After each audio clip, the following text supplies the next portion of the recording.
거룩하신 아버지, 오늘도 이렇게 우리로 성전되게 해주셔서 직접 예배하는 복된 은혜를 주심을 감사드립니다. 주의 피로 사신 주의 백성들이 함께 모여 예배하오니 모든 영광을 받아 주옵시고 이중을 시간에 세워주셨사오니 그리스도 피로 씻어주셔서 주의 복음이 힘있게 증거되어 성령님의 감화 감동하심으로 큰 깨달음이 있도록 인도하여 주옵소서. 주 예수 그리스도 이름으로 기도합나이다. 아멘. 오늘 이렇게 히브리서 2장 1절을 보시면 그러므로 우리는 들은 것, 이 들은 것은 교회에서 들은 것, 배운 것을 말해줍니다. 무엇을 들었습니까? 구원의 내용, 복음을 들은 것을 말합니다. 우리는 들은 것에 더욱 유념함으로, 유념이란 뜻이 뭔가 이 관심을 들은 것에 집중하라, 주목하라, 집착하라, 전념하라, 간직하라, 붙잡다. 이 헬라어 단어는 여러 가지로 해석을 할 수 있는데 우리 한국 성경은 유념하다. 이게 뭔 소린지. 들은 것에 관심을 집중하라. 들은 복음을 주목하라. 훨씬 쉽죠? 히브리서자는 분명히 말씀합니다. 왜 그런가? 그 이유가 뭔가? 우리가 흘러 떠내려가지 않도록 하게 합니다. 복음을 담고 있어야 되는데, 들은 것들을 기억하고 있어야 되는데 흘러보내버려요. 되겠는가?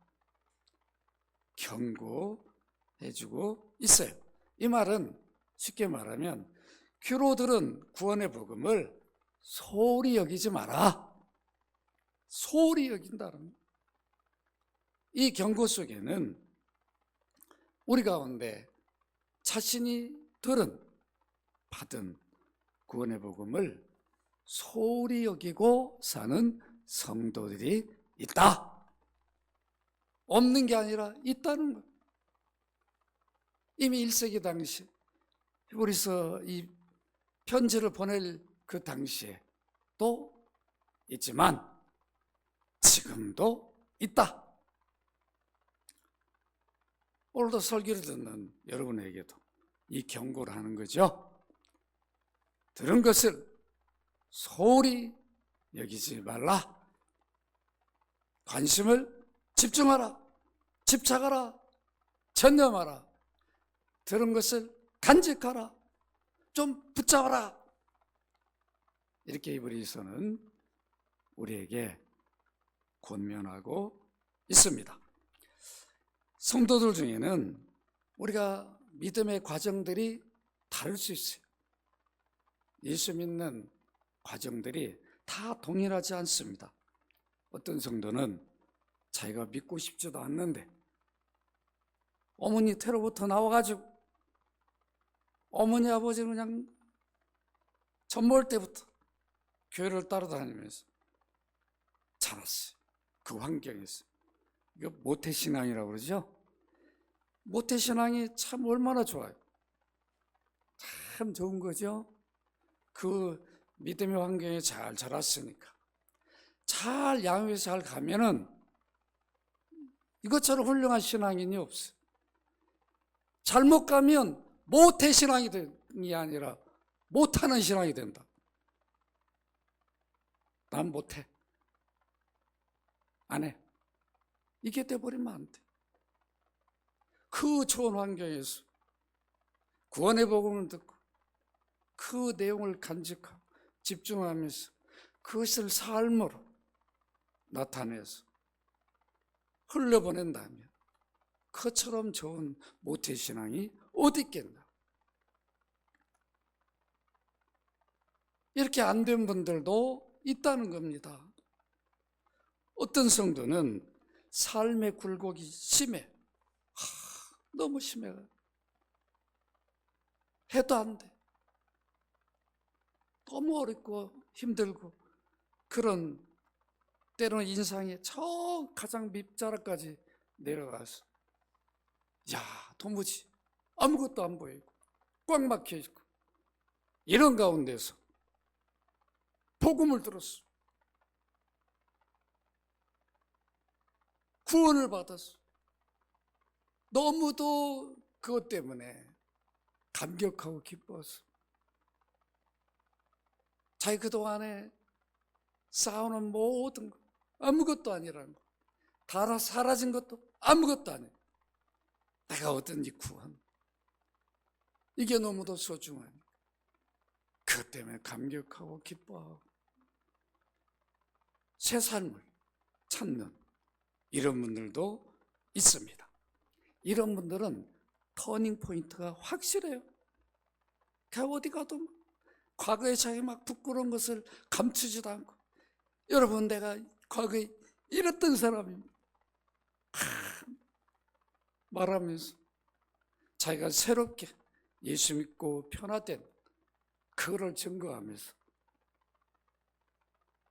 나처럼 여러분 예수 믿으면 바뀝니다, 변화됩니다, 이렇게 전한 분이지.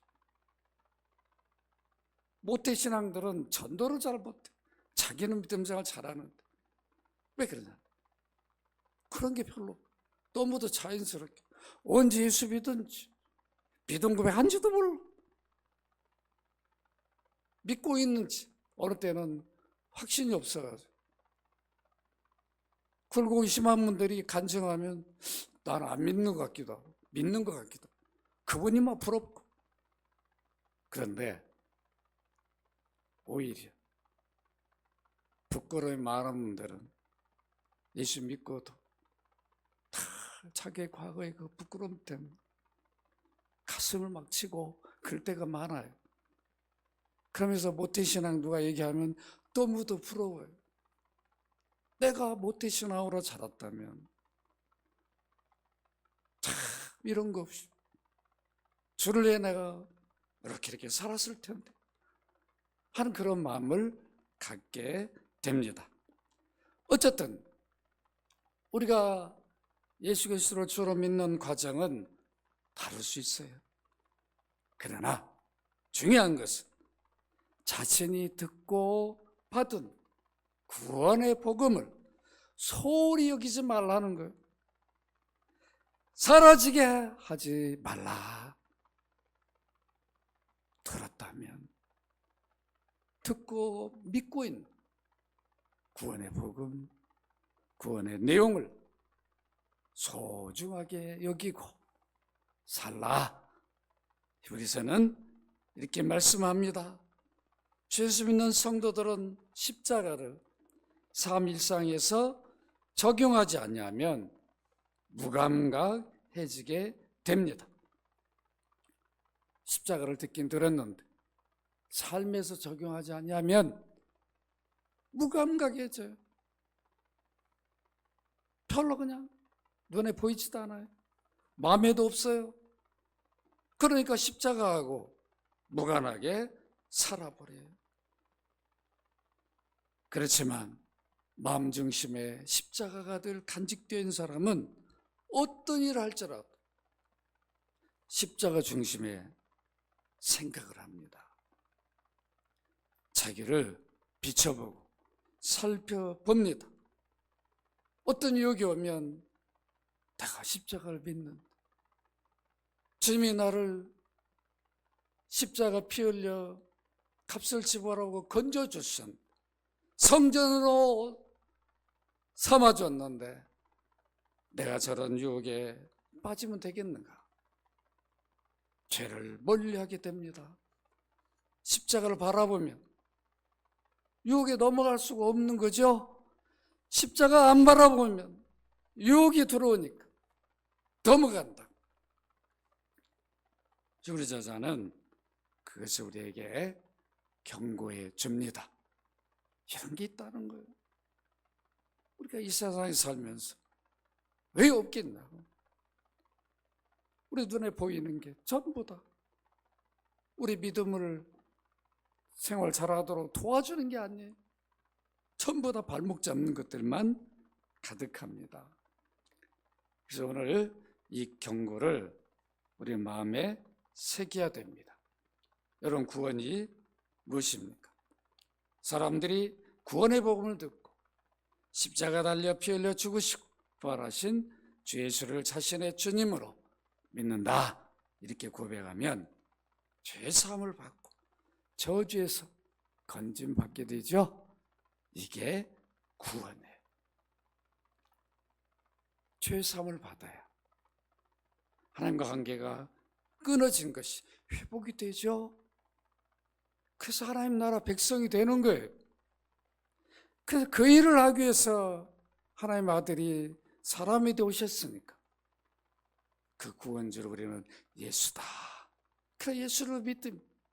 그분이 오셔서 하나님 나라를 도래시켜줬어요. 너희들이 나를 믿어야 너희들 하나님 나라 시민이 되고 백성이 된다. 너희들이 나를 믿어야 죄사함을 받고 죄 용서를 받아 의인이 되니까. 하나님과 관계가 끊겨졌는데 하나님 가족으로 회복되는 거죠. 이게 구원이라고. 다른 게 아니에요.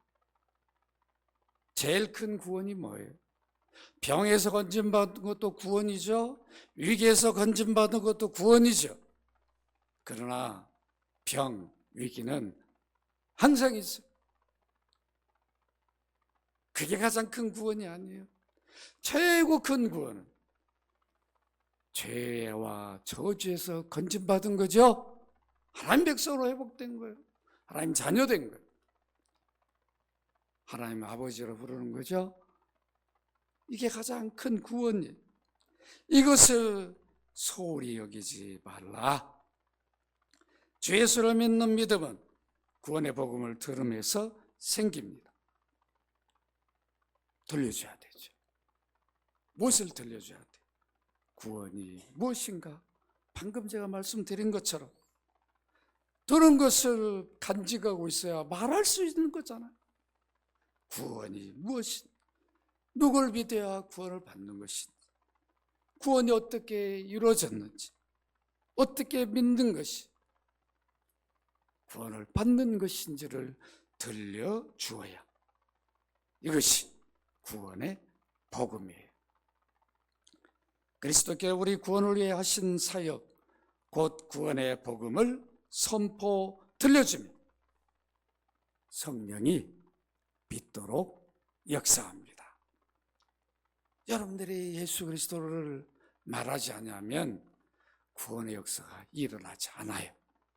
여러분, 하나님 섬기세요. 하나님 섬기세요. 하나님 믿으세요. 구원이 안 일어나요. 예수 믿으세요. 예수 그리스도께서 십자가 피 흘려서 우리를 구원하신 그 주님을 믿으세요. 이렇게 전도를 해야 돼. 그래야 성령의 역사에서 믿게 만듭니다. 여러분, 로마서 10장 17절 같이 읽도록 합니다. 시작. 그러므로 믿음은 들음에서 나며 들음은 그리스도의 말씀으로 말미암았느니라. 로마서는 누가 쓴 서신이에요? 바울이 로마에 가보지도 못했는데 바울이 가기 전에 이미 로마에는 교회가 세워졌어요. 어떻게 세워졌는가? 로마에 흩어 살던 유대인들이 예루살렘에 유월절 제사 들으러 왔다가 예수 그리스도의 십자가 사건을 목격합니다. 그들이 유월절 제사 들으러 왔다가 사도들 통해서 예수 그리스도의 복음을 듣게 됐어요. 그래서 이들이 돌아가가지고 교회를 세웠어요. 그게 로마 교회예요. 바울은 이들에게 복음 전한 게 아니고 다른 사도 베드로와 요한이 예루살렘에서 유월절 제사 드리러 온 그들에게 예수의 십자가 부활을 증거하고 그들이 믿고 돌아가서 세운 교회이기 때문에 그렇게 로마에 가서 복음을 전하기를 원했는데 길이 열리질 않았어요. 그래서 어떻게 합니까? 편지로 보낸다. 이게 로마서죠. 편지를 먼저 보냈어요. 다 그렇게 너희들 가서 신령한 복음을 전해주기를 원한다. 갈 길이 막혀서 열리지 않고 있다. 내가 가면 꼭 전해주고 싶은 말을 편지로 보낸다. 이게 로마서예요. 이렇게 로마서를 바울이 보내면서 방금 우리가 읽은 말씀이 뭡니까? 믿음은 들음에서 난다. 들음에서 생긴다. 그런데 뭘 들려줘야 되는가? 뭘 들어야 되는가? 그리스도의 말씀. 여기 뭐 그리스도 선포. 우리가 번역을 잘못했어요. 헬라어는 흐레마, 선포. 그리스도를 선포해줘라. 그리스도를 전해줘라. 다른 거 전하지 그리스도를 들려줘라. 이런 뜻이에요. 그리스도의 말씀이라고 그러니까 예수님이 하신 말씀만 전하면 믿음이 생긴다 그런 뜻이 아니에요. 번역을 잘못했습니다. 성령이 복음의 내용을 듣는 자들에게 역사하지 아니하면 믿음 고백을 하지 않아요. 절대 따라하라해도 따라하지 않아요. 우리 정의용 성도님 지난번에 내가 복음을 딱 제시했더니 믿음 고백을 하시더라고. 그거는 내가 한 게 아니에요. 아시겠죠? 성령이 역사하신 거예요. 우리 이기정 장로님 집에 일하러 오신 분이 있어서 제가 복음을 전했죠. 유선장 선생님 보셨죠? 다 듣고 한번 믿음 고해요. 아유, 예, 안 하더라. 따라서라도 안 해. 우리 유선장 선생님 보셨어. 내가 전도를 다 일하러 오신 분 두 분. 안 해. 그 옆에 분도 네, 다음에 할게. 아이 지금 하시면 되죠. 다음에 할게. 뭘 하냐? 못해요. 우리 정성도님 하시더라고요. 은혜를 받은 거죠. 성령이 역사한 거예요. 지금은 긴가민가 뭔가 뭐 그러나 이미 은혜가 임한 거예요. 단때 같으면 지금 여기 안 와 계실 거라.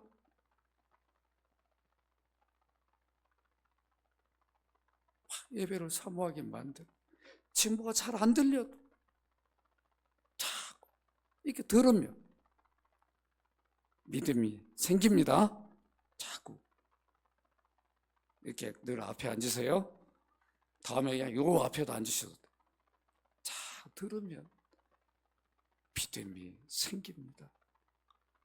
이게 기독교 역사죠. 여러분 로마서 10장 9절 10절 같이 한번 읽도록 합니다. 시작. 내가 만일 내 입으로 예수를 주로 시인하며 또 하나님께서 그를 죽은 자 가운데 살리신 것을 내 마음에 믿으면 구원을 받으리라. 사람이 마음으로 믿어 의에 이르고 입으로 시인하여 구원에 이르느니라. 여기 시인, 참 우리나라 단어는 국어학자들이 가가지고 원래 이 성경 번역을 신학자들만 들어간 게 아니라 장로님들, 국어 전공한 장로님들 오시라고 합니다. 자꾸 국어 쪽으로 이렇게 해가지고 헬라어 이런 거 모르시니까 여기 시인은 고백을 말하죠. 비단 고백. 그러면 훨씬 쉬울 텐데 우리는 단어를 자꾸 이런 식으로 하니까 꼭 원문을 봐야 돼. 우리 설교하는 저희도 그래서 항상 히브리헬라 원문을 보는 거예요. 우리가 원문을 잘해서가 아니라 요즘은 잘 나와 있어. 얼마나 파싱도 잘 돼 있는지, 무슨 태, 이게 수동태인지 뭐 과거인지 시제도 탁탁 나와 있어. 우리 신학교 다닐 때 막 그 꼬리표 외워가지고 이 어미 그냥 뭐라고 전부 막 이런 거 외웠는데 지금 그런 거 안 외워도 딱 단어만 치면 쫙 그냥 참 좋은 시대에 살고 있죠. 고백이에요. 예수 그리스도를 나의 주로 믿는다라고. 주 예수님이 나의 주님임을 믿습니다. 이렇게 믿음 고백하면 구원에 이르는 거예요. 지금까지 어떻게 살아왔냐? 안 물어요. 지금까지 개미 한 마리 안 죽인 사람도 예수 안 믿으면 그 지옥하는 거예요. 개미 아니라 그냥 정말 못된 짓만 골라서 다 했어도 모든 사람이 이런 사람은 사람이 아니다 그렇게 할지라도 예수 그리스도를 주로 믿으면 십자가 피 흘려 죽으심 나의 죄값을 지불한 것이라고 믿으면 믿음 고백하면 구원에 이르러요. 이게 기독교예요. 과거를 묻지 않아요. 주님이 너 옛날에 어떻게 이렇게 살 수 있는 절대 묻지 않습니다. 오늘 믿냐? 네가 믿으면 오늘부터 이제 그리스도인으로 살라 이걸 요구하시지. 믿기 전에.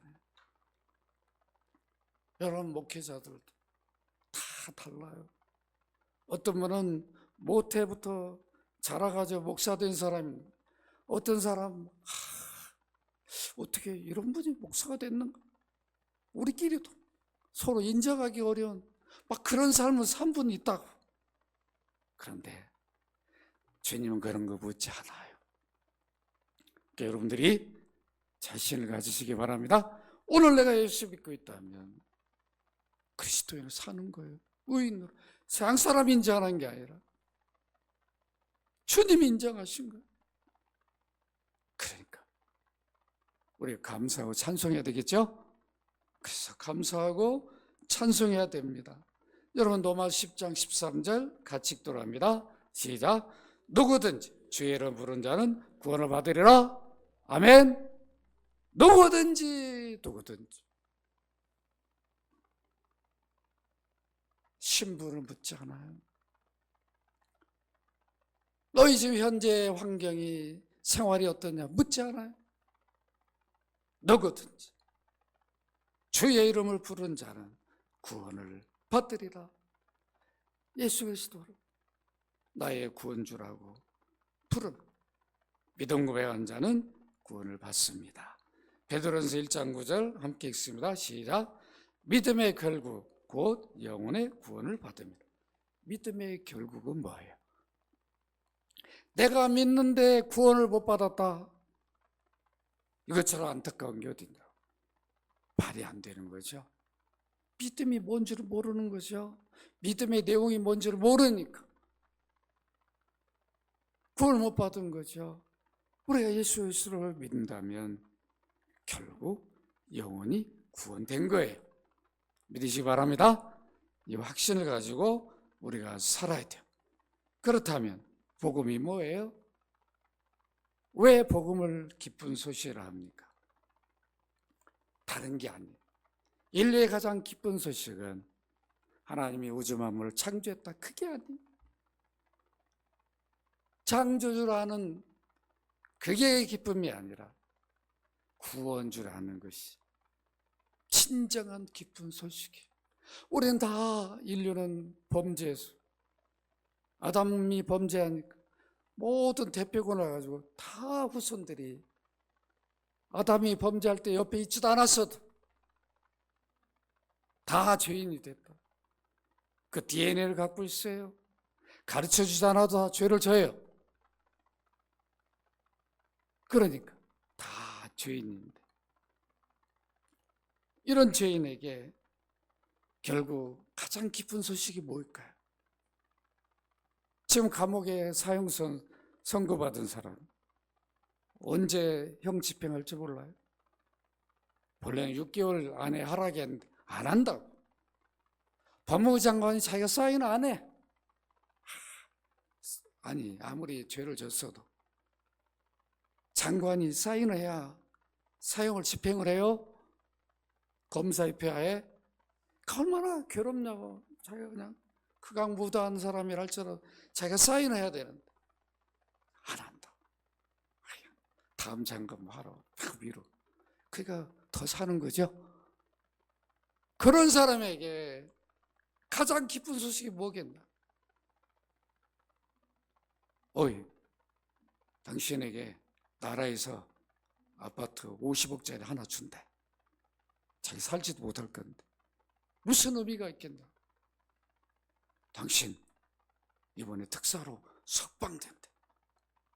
이제 당신은 죄인이 아니고 자유인이야, 자유인. 그에게 이것보다 기쁜 소식이 어디 있냐고. 그래, 안 그래요? 우리가 죄의 저주에서 영원히 살아야 할 사람들인데 거기에 해방과 자유를 줘. 이게 구원이잖아. 이것처럼 큰 기쁜 소식이 어디 있냐고. 그래서 이걸 복음이라고 말하는데, 그런 이 기쁨을 주기 위해서 누가 어떤 일을 하셨냐는 거예요. 누가? 바로 그것이 복음인데, 그리스도의 인격과 구원 사역을 말하는 거죠. 예수 그리스도가 우리 구원을 위해서 그 일을 하셨다는 거예요. 그럼 예수 그리스도는 누구인데? 원래 세상이 지어지기 전에 하나님의 아들이셨는데 우리 구원을 위해서 사람이 범죄했으니까 사람의 몸을 입고 오셨다. 어느 누구도 사람의 죄를 값을 지불할 수 있는 사람이 이 지구상에 한 명도 없는데 다 죄인이니까 죄 없는 하나님이 아들을 보내서 죄 없는 하나님이 사람이 되어도 하나님이셔요. 죄가 없는 거죠. 우리는 성령을 모셔도 본래 피조물이니까 죄인이라 사람이라고. 하나님은 피조물을 입어도 우리 구원을 위해 피조물을 입었기 때문에 사람이 아니라 하나님이셔요. 그러니까 죄가 없는 거죠. 죄가 없는 하나님이 아들을 보내서 죄 없는 아들이 우리를 대신 죄값을 지불해 죽으셨어요. 이게 그리스도의 인격이라고 말하는 거. 우리 대신 죄값을 지불하기 위해서 하신 일을 구원 사역이라고 말하는 거죠. 우리 구원을 위해서 주님이 하신 일, 사람이 되어 오신 거, 그 다음에 고난받고 십자가에 달려 피 흘려 죽으시고 발하시고 승천하셔서 성령을 보내시고 다음에 이제 다시 오셨어. 예수 그리스도를 주로 믿는 자들이 영원히 누릴 하나님 나라, 완성된 하나님 나라에서 영광을 누리게 되는 거죠. 지금 하나님 나라는 영원만 간다고.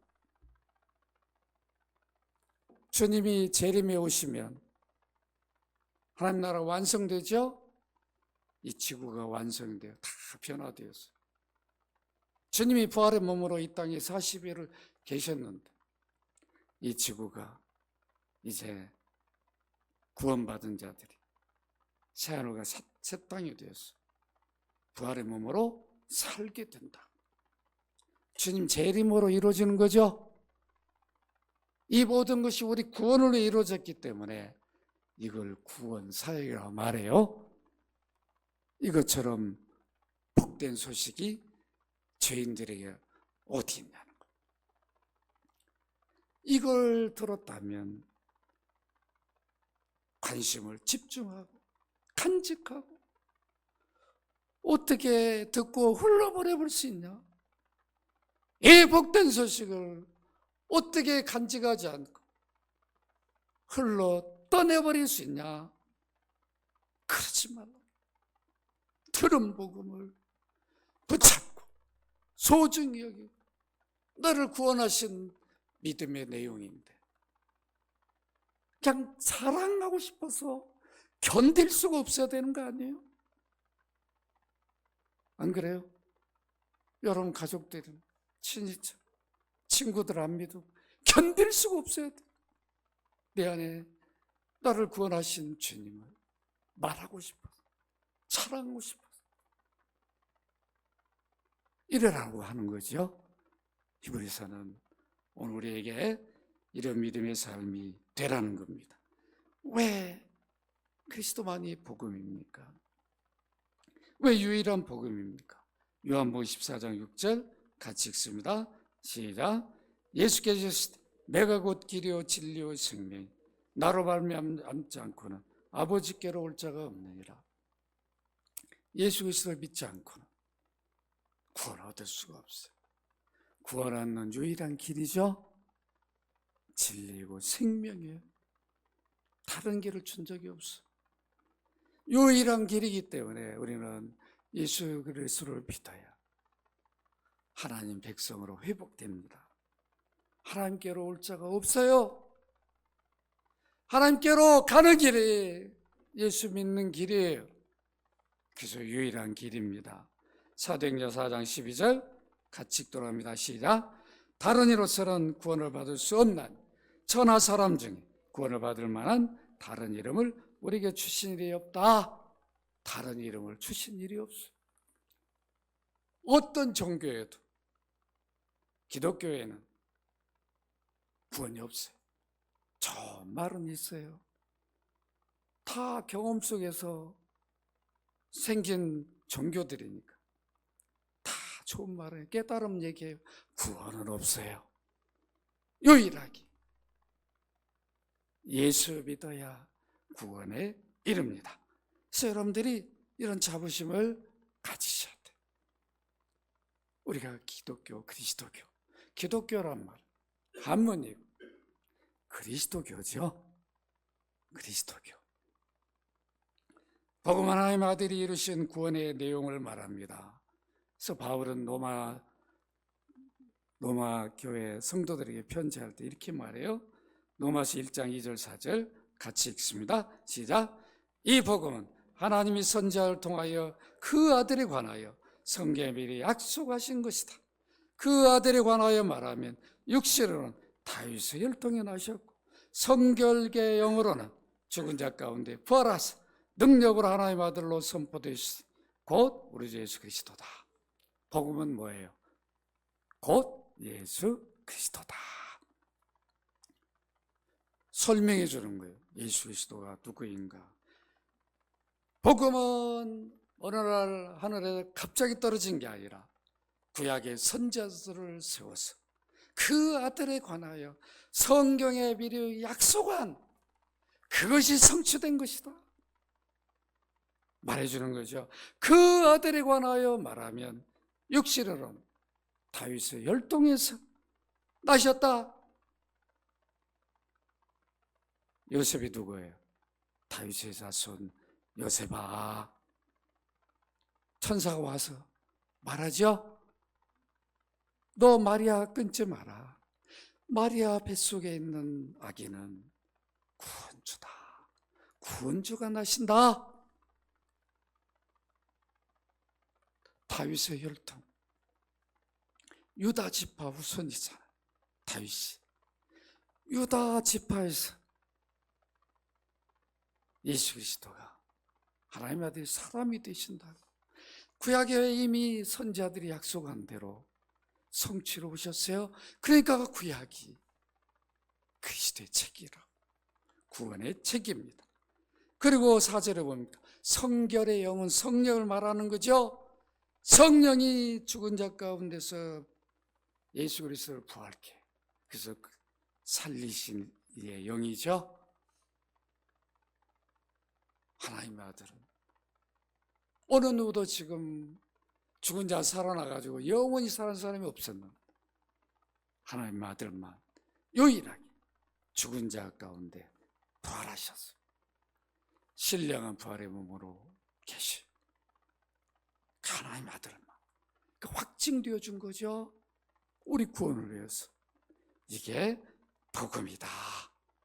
이렇게 들은 복음의 내용을 바울 사도처럼 우리도 끝까지 굳게 붙잡고 있어야 된다. 내가 들어 믿은 복음이 내 영혼을 구원한 내용인데 어떻게 해서 세상 지식만큼도 생각하지 않고 있다면 되겠냐는 거예요. 어떤 분은 막 시를 너무 저도 막 한동안 시를 좋아해가지고 시를 되게 쓰기도 하고 암송도 하고 그랬어요. 진리를, 구원의 내용, 진리를, 복음의 내용을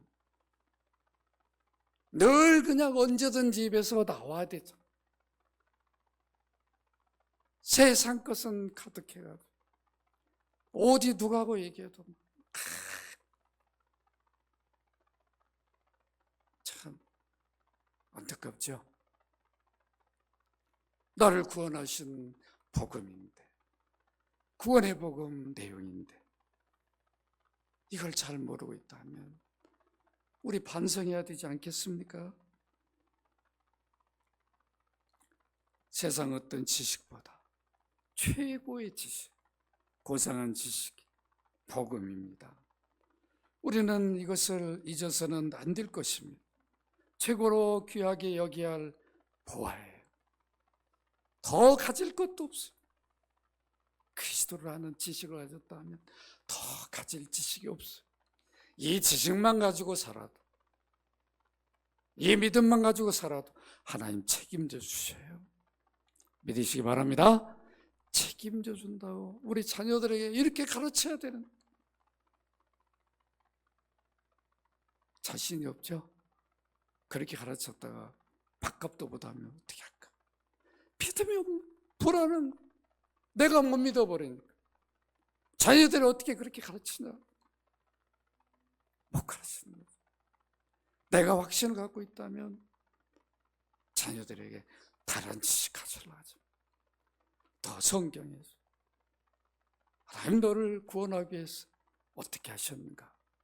네가 그것만 기쁘게 살고 알고 있다면, 네가 그 일 위해 살기만 해도 주님이 네 인생 책임져 준다. 이렇게 우리가 가르칠 수 있어야 됩니다.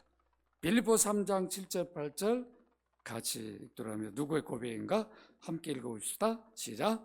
그러나 무엇이든지 내게 유익하던 것을 내가 그리스도를 위하여 다 해로 여길 뿐더러 또한 모든 것을 해로 여김은 내 주 예수 그리스도 아는 지식이 가장 고상하기 때문이라. 내가 그를 위하여 모든 것을 잃어버리고 배설물로 여김은 그리스도를 얻고, 그래서 그리스도를 얻기 위해서 그리스도를 아는 지식을 얻는 것이라면 자기의 모든 것도 배설물로 여겨버리겠다. 여러분, 이렇게 고백한 바울이 보화이신 예수 그리스도 만나기 전에는 그 어떤 인물이었나? 예수 그리스도를 보화로 최고의 고상한 지식으로 여기지 않았어요. 그가 최고로 지식으로 여긴 것은 구약 성경이었어요. 율법이었어요. 바울은 대단한 사람이었습니다. 본래 이름이 사울이죠. 아버지가, 바울의 아버지가 베냐민 지파 후손이에요. 우리 베냐민 지파에 너희 우리 조상 중에 최고 멋진 사람 누구냐? 사울왕, 이스라엘 초대왕이죠. 우리는 별로 마음에 안 들지만 베냐민 지파 사람들은 우상이 우상, 안 그래요? 전두환 그 후손들은, 우리는 전두환 별로 안 좋아하지만 그 후손들은 우리 가문에 그래도 대통령이 나왔다, 안 그러겠나요? 그러겠죠? 사울왕. 이스라엘 사람들은 별로 안 좋아할 수 있지만 그 후손들은, 베냐민 지파 후손들은, 이야, 너도 장래 이 사울왕 같은 사람이 되라. 사울의 이름을 지어줬어요. 그러면서 아버지가 다수에서 예루살렘 그 멀리 유학을 보냈다. 이거 쉬운 일 아니죠?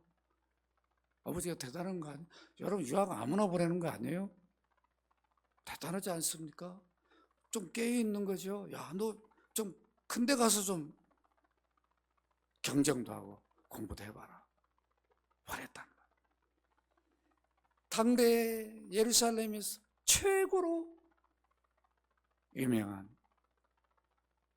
선생이 있었어요. 감말리엘.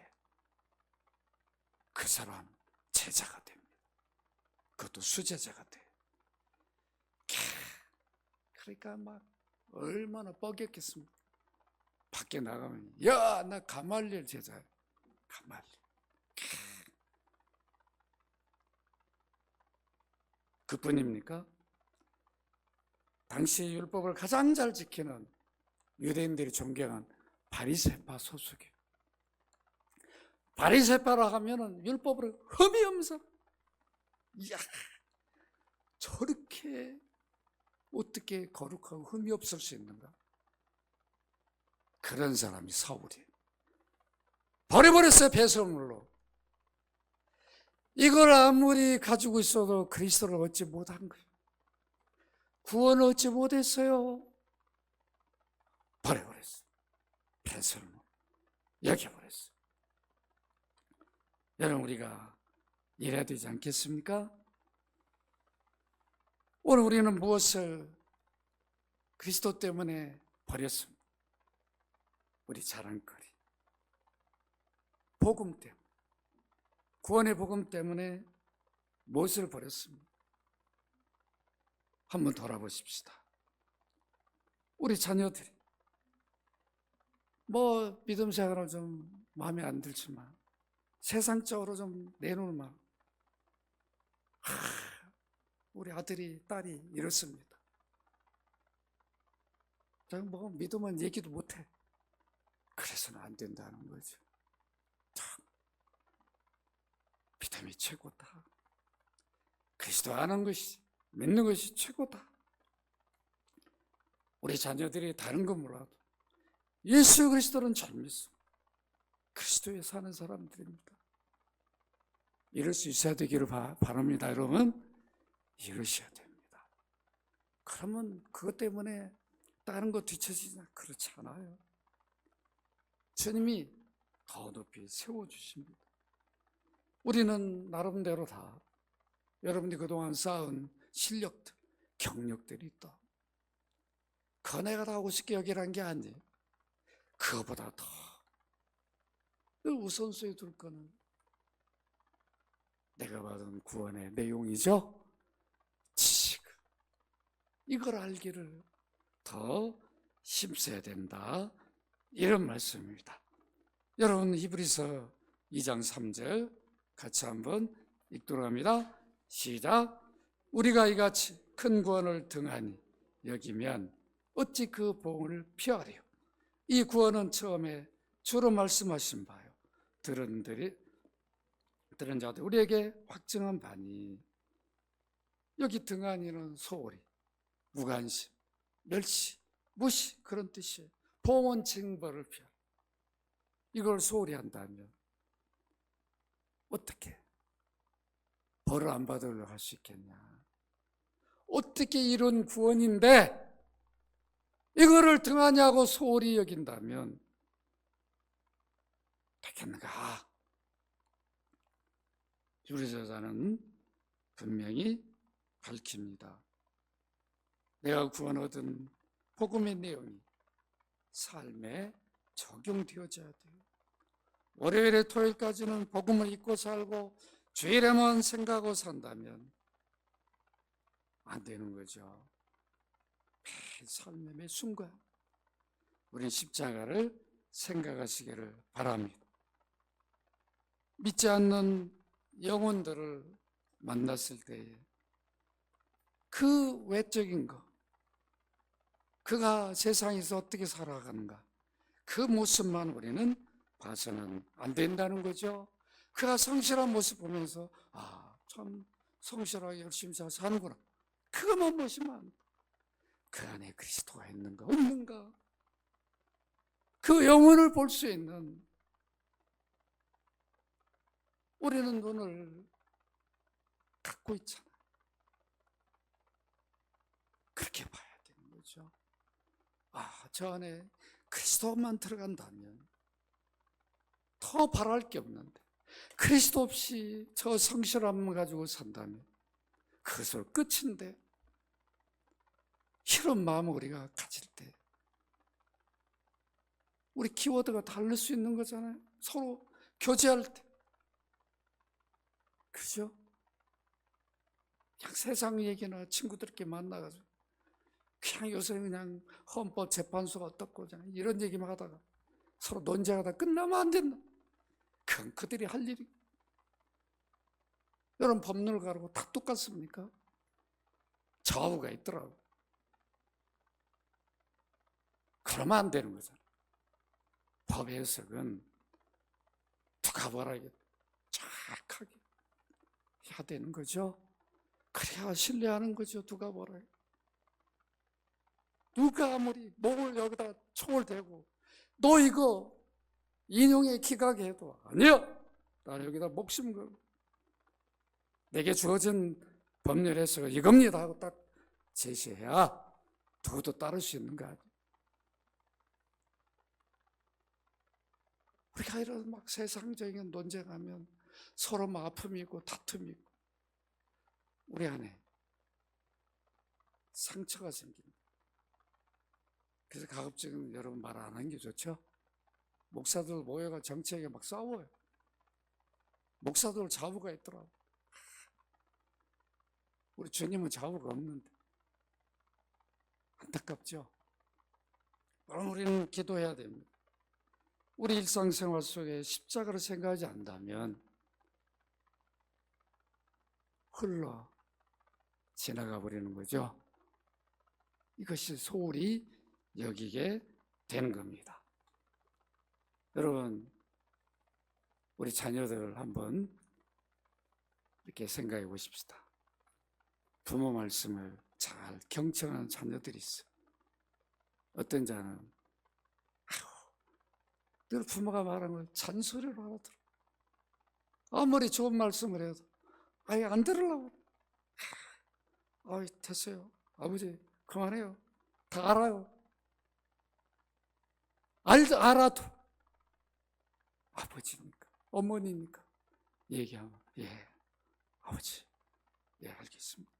가자. 알아도 안 해도. 이런 자녀가 좋은 자녀죠. 여러분의 말씀도 동일해요. 다 듣는 말씀 같죠. 아는 말씀 같죠. 또 들어도 내 기억 속